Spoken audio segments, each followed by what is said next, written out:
plus de temps avec toi, des secondes pour te contempler, des minutes pour te dire je t'aime, des heures pour t'adorer, et l'éternité dans tes bras d'amour.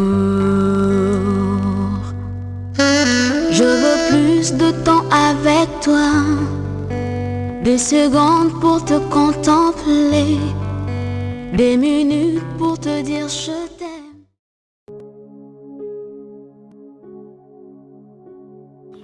Proverbe 2. Mon fils, si tu reçois mes paroles et si tu gardes avec toi mes préceptes, si tu rends ton oreille attentive à la sagesse et si tu inclines ton cœur à l'intelligence, oui, si tu appelles la sagesse et si tu élèves ta voix vers l'intelligence, si tu la cherches comme l'argent, si tu la poursuis comme un trésor, alors tu comprendras la crainte de l'Éternel et tu trouveras la connaissance de Dieu. Car l'Éternel donne la sagesse, de sa bouche sortent la connaissance et l'intelligence. Il tient en réserve le salut pour les hommes droits, un bouclier pour ceux qui marchent dans l'intégrité, en protégeant les sentiers de la justice et en gardant la voie de ses fidèles. Alors tu comprendras la justice, l'équité, la droiture, toutes ces routes qui mènent au bien, car la sagesse viendra dans ton cœur et la connaissance sera les délices de ton âme.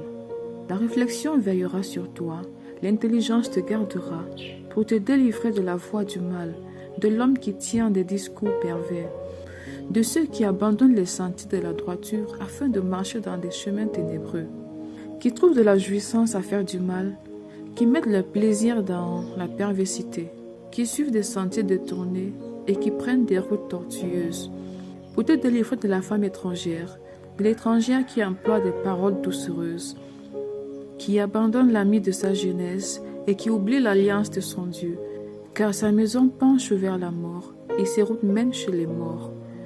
Aucun de ceux qui vont à elle ne revient. Aucun de ceux qui vont à elle ne revient et ne retrouve les sentiers de la vie. Tu marcheras ainsi dans la voie des gens de bien, tu garderas les sentiers des justes, car les hommes droits habiteront le pays, les hommes intègres y resteront, mais les méchants seront retranchés du pays, les infidèles en seront arrachés.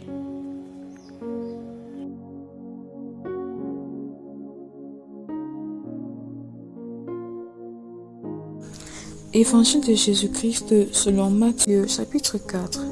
Alors Jésus fut amené par l'Esprit dans le désert pour être tenté par le diable. Après avoir jeûné 40 jours et 40 nuits, il eut faim.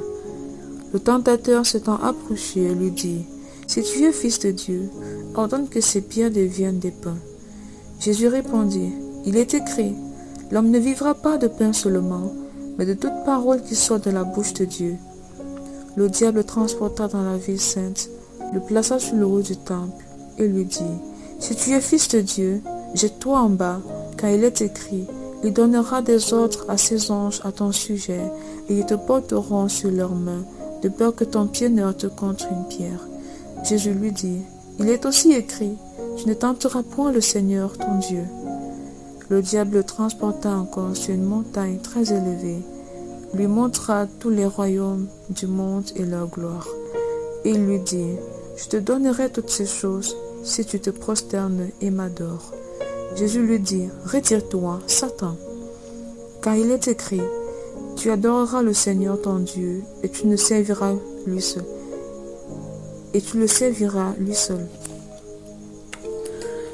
Alors le diable le laissa, et voici, des anges vinrent auprès de Jésus et le servaient.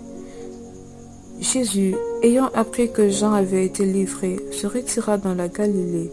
Il quitta Nazareth et vint demeurer à Capernaum, situé près de la mer, dans le territoire de Zabulon et de Nephtali, afin que s'accomplisse ce qui avait été annoncé par Isaïe le prophète. Le peuple de Zabulon et de Nephtali, de la contrée voisine de la mer, du pays au-delà du Jourdain et de la Galilée des gentils. Ce peuple, assis dans les ténèbres, a vu une grande lumière, et sur ceux qui étaient assis dans la région de l'ombre de la mort, la lumière s'est levée. Dès ce moment, Jésus commença à prêcher et à dire, « Répentez-vous, car le royaume des cieux est proche. » Comme il marchait le long de la mer de Galilée, il vit deux frères, Simon, appelé Pierre, et André, son frère, qui jetaient un filet dans la mer, car ils étaient pêcheurs. Il leur dit, « Suivez-moi, et je vous ferai pêcheurs d'hommes. » Aussitôt, ils laissèrent les filets et le suivirent. De là étant allé plus loin, il vit deux autres frères, Jacques, fils de Zébédée, et Jean son frère, qui étaient dans une barque avec Zébédée, leur père, et qui réparaient leurs filets. Il les appela, et aussitôt ils laissèrent la barque et leur père, et le suivirent. Jésus parcourait toute la Galilée, enseignant dans la synagogue, prêchant la bonne nouvelle du royaume, et guérissant toute maladie et toute infirmité parmi le peuple. Sa renommée se répandit dans toute la Syrie, et on lui amena tous ceux qui souffraient de maladies et de douleurs de divers genres, des démoniaques, des lunatiques, des paralytiques, et il les guérissait.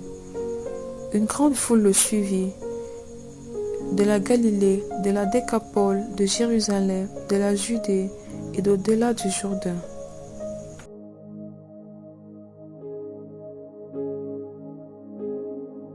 Matthieu chapitre 5.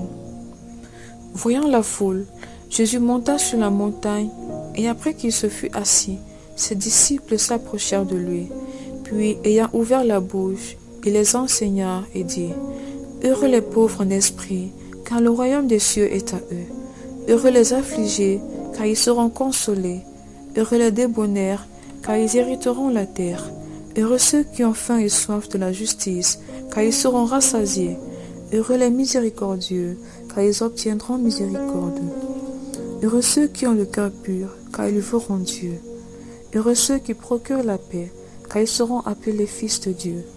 Heureux ceux qui sont persécutés par la justice, car le royaume des cieux est à eux. Heureux serez-vous lorsqu'on vous outragera, qu'on vous persécutera, et qu'on dira faussement de vous toutes sortes de mal à cause de moi. Réjouissez-vous et soyez dans l'allégresse, parce que votre récompense sera grande dans les cieux, car c'est ainsi qu'on a persécuté les prophètes qui ont été avant vous. Vous êtes le sel de la terre, mais si le sel perd sa saveur, avec quoi la lui rendra-t-on? Il ne sert plus qu'à être jeté dehors et foulé aux pieds par les hommes. Vous êtes la lumière du monde. Une ville située sur une montagne ne peut être cachée.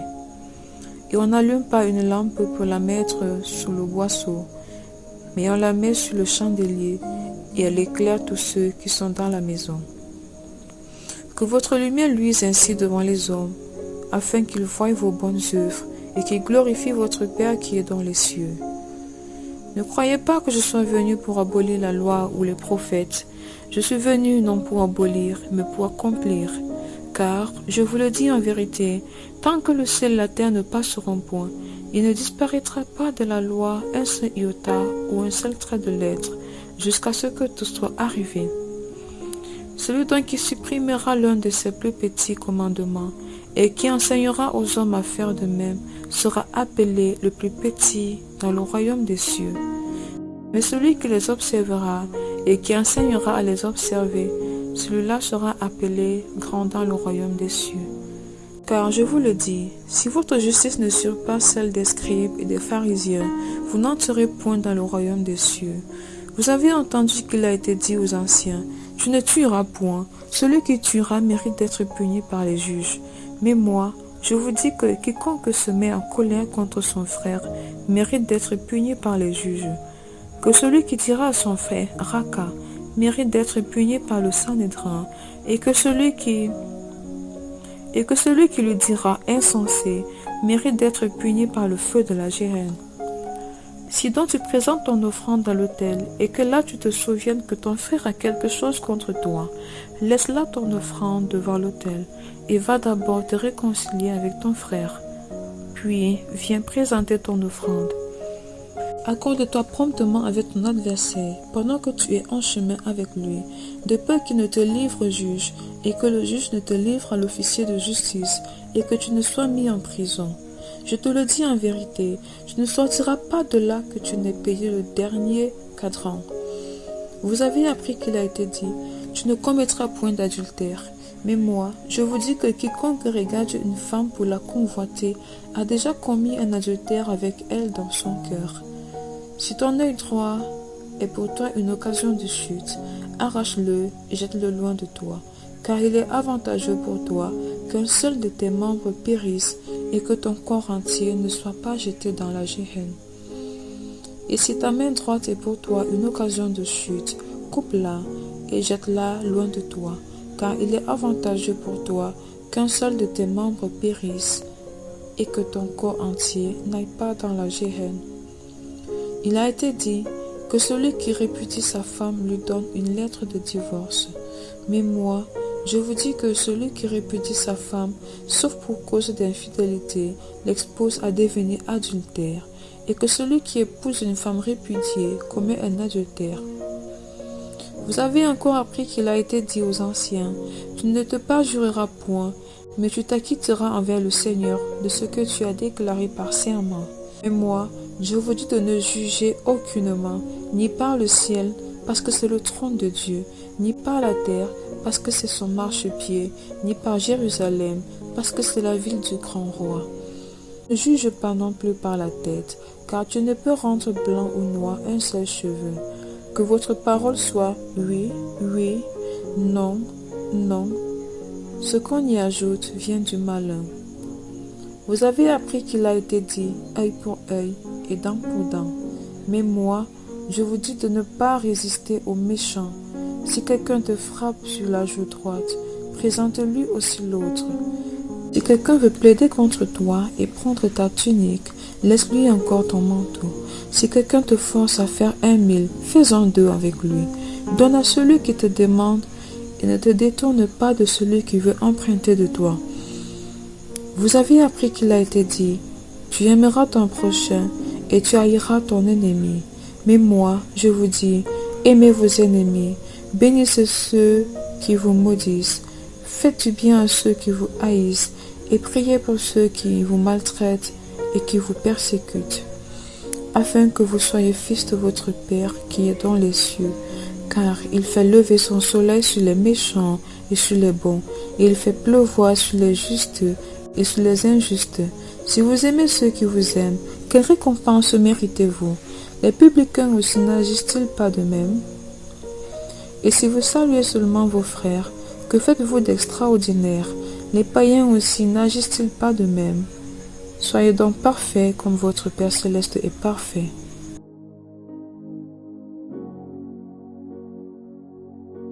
Matthieu, chapitre 6. Gardez-vous de pratiquer votre justice devant les hommes, pour en être vu. Autrement, vous n'aurez point de récompense auprès de votre Père qui est dans les cieux. Lors donc que tu fais l'aumône, ne sonne pas de la trompette devant toi, comme font les hypocrites dans les synagogues et dans les rues, afin d'être glorifiés par les hommes. Je vous le dis en vérité, ils reçoivent leur récompense. Mais quand tu fais l'aumône, que ta main gauche ne sache pas ce que fait ta droite, afin que ton aumône se fasse en secret, et ton Père, qui voit dans le secret, te le rendra. Lorsque vous priez, ne soyez pas comme les hypocrites, qui aiment à prier debout dans les synagogues et au coin des rues, pour être vus des hommes. Je vous le dis en vérité, ils reçoivent leur récompense. Mais quand tu pries, entre dans ta chambre, ferme ta porte et prie ton Père qui est là dans le lieu secret. Et ton Père qui voit dans le secret te le rendra.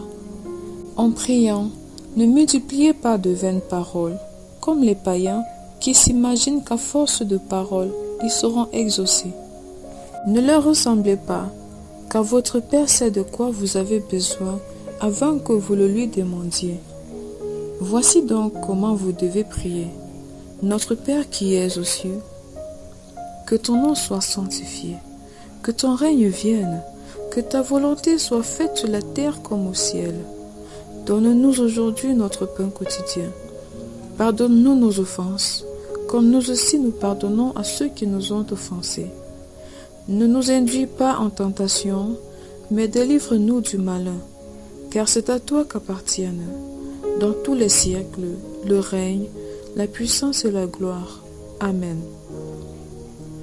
Si vous pardonnez aux hommes leurs offenses, votre Père céleste vous pardonnera aussi.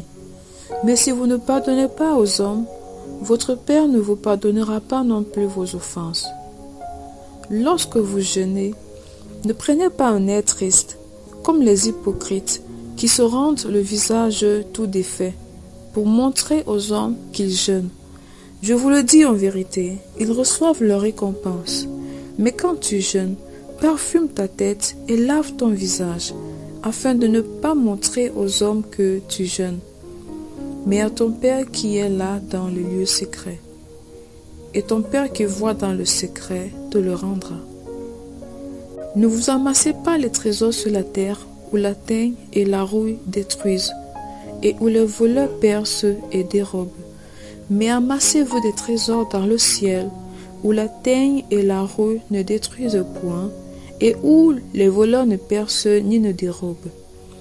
Car là où est ton trésor, là aussi sera ton cœur. L'œil est la lampe du corps. Si ton œil est en bon état, tout ton corps sera éclairé. Mais si ton œil est en mauvais état, tout ton corps sera dans les ténèbres. Si donc la lumière qui est en toi est ténèbres, combien seront grandes ces ténèbres? Nul ne peut servir deux maîtres, car ou il haïra l'un et aimera l'autre, ou il s'attachera à l'un et méprisera l'autre. Vous ne pouvez servir Dieu et Mammon. C'est pourquoi je vous dis, ne vous inquiétez pas pour votre vie de ce que vous mangerez, ni pour votre corps de quoi vous serez vêtu. La vie n'est-elle pas plus que la nourriture, et le corps plus que le vêtement? Regardez les oiseaux du ciel. Ils ne sèment ni ne moissonnent, et ils n'amassent rien dans des greniers, et votre Père céleste les nourrit. Ne valez-vous pas beaucoup plus qu'eux? Qui de vous, par ses inquiétudes, peut ajouter une coudée à la durée de sa vie? Et pourquoi vous inquiétez au sujet du vêtement? Considérez comme croissent les lys des champs. Ils ne travaillent ni ne filent. Cependant, je vous dis que Salomon même, dans toute sa gloire, n'a pas été vêtu comme l'un d'eux. Si Dieu revêt ainsi l'herbe des champs, qui existe aujourd'hui et qui demain sera jeté au four, ne vous vêtira-t-il pas à plus forte raison, gens de peu de foi? Ne vous inquiétez donc point et ne dites pas: que mangerons-nous? Que boirons-nous? De quoi serons-nous vêtus? Car toutes ces choses, ce sont les païens qui les recherchent. Votre Père céleste sait que vous en avez besoin. Cherchez premièrement le royaume et la justice de Dieu, et toutes ces choses vous seront données par-dessus. Ne vous inquiétez donc pas du lendemain, car le lendemain aura soin de lui-même. À chaque chose suffit sa peine.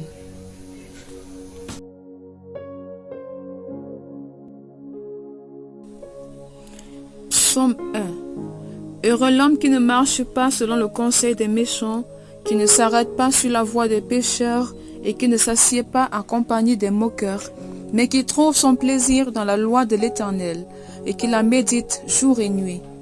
Il est comme un arbre planté près d'un courant d'eau, qui donne son fruit en sa saison, et dont le feuillage ne se flétrit point. Tout ce qu'il fait lui réussit. Il n'en est pas ainsi des méchants. Ils sont comme la paille que le vent dissipe. C'est pourquoi les méchants ne résistent pas au jour du jugement, ni les pécheurs dans l'assemblée des justes. Car l'Éternel connaît la voie des justes, et la voie des pécheurs mène à la ruine. Seigneur, nous te bénissons pour ta parole. Ta parole est la vie. Ta parole nous soutient. Nous avons besoin, Seigneur, que tu nous donnes de garder ta parole. Donne-nous de la garder afin de ne pas nous détourner de ta voie. Donne-nous de la garder afin de ne pas pécher contre toi. Donne-nous d'avoir les yeux fixés toujours sur toi, afin de te plaire. Au nom de Jésus-Christ. Amen.